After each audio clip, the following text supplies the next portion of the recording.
एक वक्त की बात है। बादशाह अकबर अपने दरबारियों के साथ दरबार में मौजूद थे।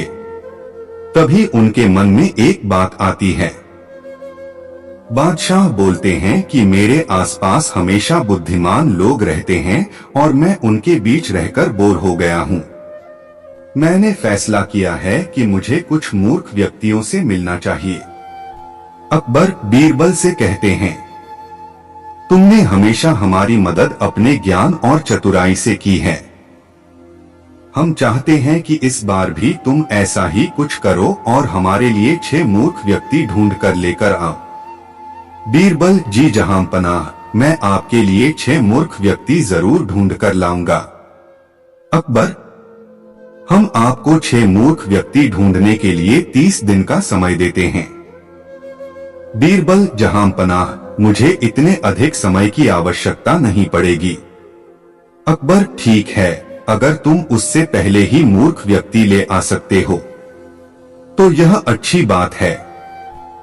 इसके बाद बीरबल मूर्ख व्यक्तियों की तलाश में निकल पड़ता है। बीरबल रास्ते में पूरा समय इसी सोच में था कि उसे वो मूर्ख लोग कहाँ मिलेंगे।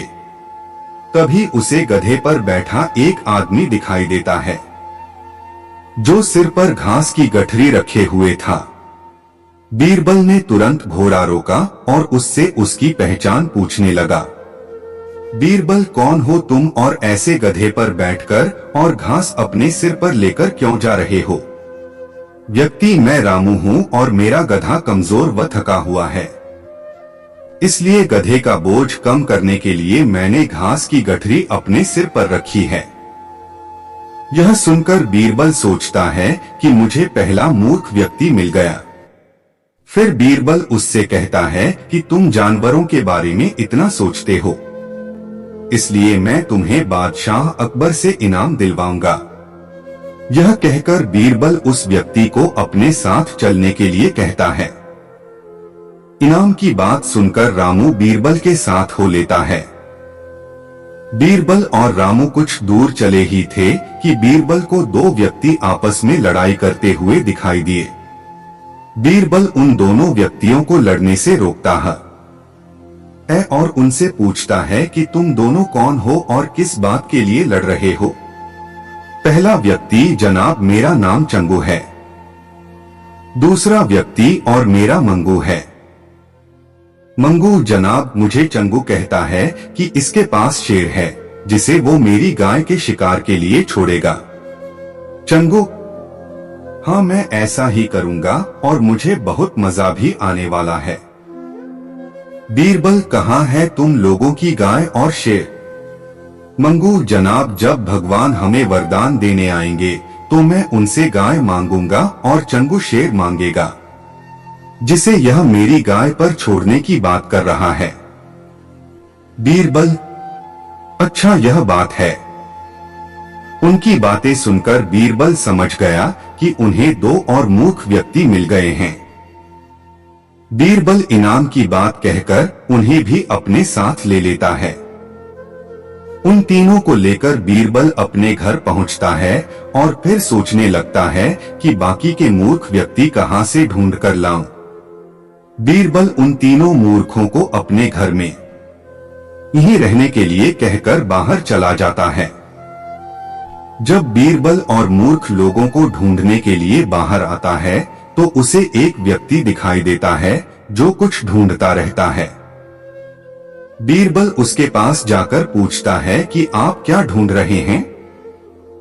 व्यक्ति, जनाब मेरी अंगूठी कहीं गिर गई है जिसे मैं काफी समय से खोज रहा हूँ, लेकिन मुझे नहीं मिल रही है। बीरबल, क्या आपको पता है कि अंगूठी कहाँ गिरी थी? व्यक्ति, दरअसल मेरी अंगूठी यहाँ से दूर उस पेड़ के पास गिरी थी, लेकिन वहाँ अंधेरा होने के कारण मैं यहाँ उसे ढूंढ रहा हूँ। बीरबल, अच्छा यह बात है। आप कल हमारे साथ बादशाह के दरबार में चलो। मैं बादशाह अकबर से आपको दूसरी अंगूठी देने के लिए कहूंगा। व्यक्ति, अच्छा ठीक है। फिर खुश होकर अगले दिन सुबह बीरबल दरबार में उन 4 मूर्खों को लेकर पहुंचता है। बीरबल, बादशाह अकबर, मैं आपके कहे अनुसार मूर्ख व्यक्तियों को ढूंढ कर ले आया हूँ।